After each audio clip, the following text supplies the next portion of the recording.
Bismillahirrahmanirrahim. Assalamualaikum warahmatullahi wabarakatuh. Alhamdulillah kita bisa bertemu kembali. Kita akan kembali belajar fikih untuk kelas 3 tingkat MTS. Saya selalu berdoa kepada Allah agar kalian semua dimudahkan dalam belajar ilmu fikih, mudah dalam mengaplikasikannya, dan juga mudah dalam belajar ilmu-ilmu yang lain. Teriring doa Allahumma faqihna biddin wa 'allimna bitawil. Baik, kita akan belajar tentang ariyah. Apa itu ariyah?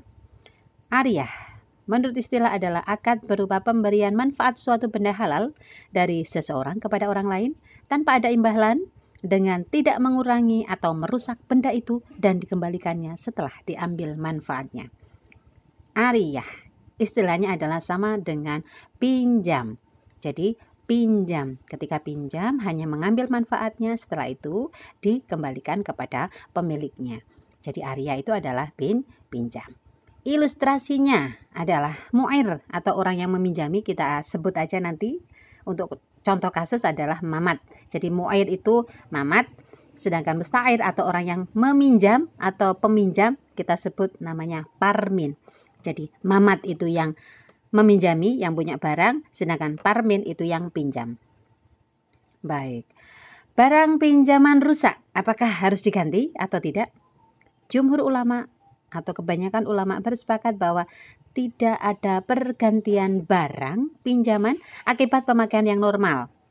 Sebab pemberian izin untuk menggunakan barang berarti juga merelakan terjadinya kerusakan yang wajar akibat pemakaian. Jadi kalau pinjamnya itu, kemudian barangnya dipinjam itu dipakai dengan cara yang normal, kemudian rusak, maka tidak perlu dikembalikan. Kalau makanya wajar. Misalnya pinjam pulpen atau pinjam sepeda misalnya. Kemudian sepedanya itu rusak padahal baru dipakai. Tidak karena kecerobohan, juga makanya juga normal. Kemudian rusak, maka tidak perlu diganti. Barang pinjaman rusak, apakah peminjam wajib mengganti? Kalau ini menurut ulama Hanafiyah. Jika terjadi sesuatu pada barang pinjaman, maka peminjam tidak berkewajiban untuk mengganti. Jadi peminjam tidak wajib untuk mengganti selama kerusakan tersebut tidak disebabkan oleh kecerobohan atau kelalaiannya. Contoh, Mamat punya HP, HP-nya dipinjam sama Parmin. Kemudian karena kecerobohan Parmin, HP itu dibawa ke kamar mandi misalnya, kemudian jatuh di air sehingga HP-nya itu rusak. Maka karena kecerobohan Parmin harus mengganti HP-nya Mamat. Tapi kalau tidak karena kecerobohan, misalnya dipakai dalam batas waktu yang normal, tidak berlama-lama, kemudian pas dilalah kok rusak, maka si Parmin tidak perlu mengganti barangnya Mamat, HP-nya Mamat. Kenapa? Karena dipakai dalam kondisi yang normal dan tidak ada kecerobohan dalam kerusakan barang tersebut. Barang pinjaman rusak, apakah peminjam wajib mengganti? Ini menurut ulama Syafi'iyah. Peminjam wajib bertanggung jawab terhadap apapun yang terjadi pada barang pinjaman dalam kondisi apapun. Tidak peduli apakah disebabkan oleh kelalaiannya atau bukan. Jadi kalau menurut ulama Syafi'iyah, HP yang dipinjam sama Parmin tadi ketika rusak, baik karena kecerobohannya atau karena memang pas apes begitu dipakai baru dipakai rusak, maka tetap harus mengganti. Tetapi nanti tetap bagaimana urusannya dengan si Mamat. Kalau seandainya Mamat diberi pengertian sama si Parmin, mohon maaf ya, HP-nya lo baru tak pakai kok rusak ya. Tidak karena kecerobohan dan kelalaian. Kalau seandainya si Mamat terus bilang, oh iya memang itu rodo error. Nah, kalau saling ikhlas begitu, saling jujur begitu, maka tidak usah mengganti. Selanjutnya, ini menurut ulama Syafi'iyah, peminjam tidak dibenarkan meminjamkan atau menyewakan barang pinjaman kepada pihak lain. Jadi kalau si Parmin tadi pinjam HP, maka menurut ulama Syafi'iyah, Parmin tidak berhak, tidak dibenarkan untuk meminjamkan HP tersebut kepada si si Zaid misalnya, atau temannya si Zaid itu.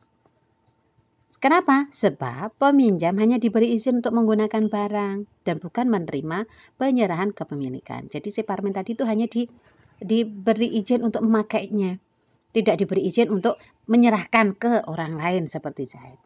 Kenapa kok dilarang? Karena menyewakan kembali atau memberi pinjaman itu tujuannya adalah untuk agar ketika si Mamat meminta kembali HP-nya atau meminta kembali barangnya itu akan mudah dikembalikan oleh si Parmin. Makanya tidak dibenarkan untuk pindah tangan.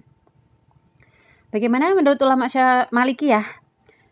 Menurut ulama Malikiyah adalah peminjam boleh meminjamkan atau menyewakan tanpa izin pemilik. Kenapa kok boleh? Sebab telah menerima penyerahan kepemilikan dari pemilik barang. Yang kedua, pemilik barang hanya dapat meminta kembali barang tersebut, barangnya dipinjamkan setelah berakhirnya waktu perjanjian. Jadi ketika pinjam, misalnya saya pinjam HP, beda dengan pinjam pulpen ya. Kalau pinjam pulpen sederhana sekali, ketika selesai dipakai pasti akan dikembalikan. Kalau HP itu kan karena barang mahal, barang mewah lah, barang mahal misalnya. Maka ketika si Parmin dipinjami sama Mamat HP, menurut ulama Malikiyah, Parmin boleh meminjamkannya kepada Zaid. Asalkan nanti sewaktu-waktu si Mamat ketika meminta HP-nya kembali, Parmin tanggung jawab untuk langsung mengembalikan. Begitu. Hukum menyewakan barang pinjaman tanpa izin pemilik barang. Sekarang barang yang dipinjam HP atau pinjam sepeda motor misalnya kepada si Mamat. Nah, Parmin ini pinjam sepeda motor kepada Mamat. Sama Parmin ternyata sepeda motornya itu disewakan. Kalau disewakan itu nanti pasti bayar. Menurut ulama Syafi'iyah, Hanafiyah dan juga Hanabilah, tiga ulama ini bersepakat tidak boleh peminjam menyewakan barang pinjaman yang ada padanya kepada orang lain tanpa izin dari pemilik. Jadi si Parmin tidak boleh menyewakan sepeda motor itu kepada orang lain kecuali dengan seizin dari Mamat atau pemiliknya. Kemudian bagaimana dengan menurut ulama Malikiyah? Ini beda karena pemilik barang hanya boleh menarik barangnya dipinjam pada saat jatuh tempo sesuai dengan kesepakatan di awal. Sehingga bagi peminjam atau Parmin ya, itu boleh menyewakan barang tersebut, sepeda motor tersebut selama belum jatuh tempo. Sekarang kita beralih pada pembahasan yang terakhir yaitu tentang hukum meminjam emas. Kenapa dibedakan? Karena emas itu nilainya semakin hari semakin naik, tidak mengalami penyusutan, beda dengan HP. Kalau HP itu belinya 2 juta, nanti setelah 1 bulan, 2 bulan dan seterusnya, bahkan 1 minggu setelah pembelian, maka HP itu harganya pasti mengalami penurunan, harganya lebih murah. Tetapi beda dengan emas. Emas itu semakin hari nilainya semakin tinggi. Maka dibedakan. Para ulama bersepakat bahwa boleh meminjam emas jika digunakan untuk perhiasan atau untuk tujuan pameran dan sebangsanya. Tetapi jika emas itu dipinjam kemudian dipakai sebagai alat tukar, dijual misalnya, sehingga emas tersebut tidak lagi berwujud emas yang sama dengan pada saat dipinjam, maka itu akan masuk pada akad kirot atau pinjaman modal.